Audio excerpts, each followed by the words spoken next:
Okay, so here's the HT combination lock. You can find this on Amazon. It's this brass metal lock.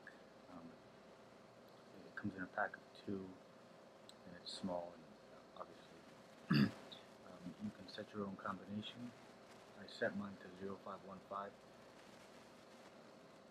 You can lock it and turn the combination. And other reviewers said that the tumblers actually spin too loosely, but I found it perfect. It clicks into place. I'm not sure if you could hear it, but it clicks into place. It doesn't move flimsily or anything. It's definitely worth it. I think this is about less than $10 on Amazon, and if you want one for your luggage, this is perfect. I also keep this on my lock at work. It works fine for for what I use it for.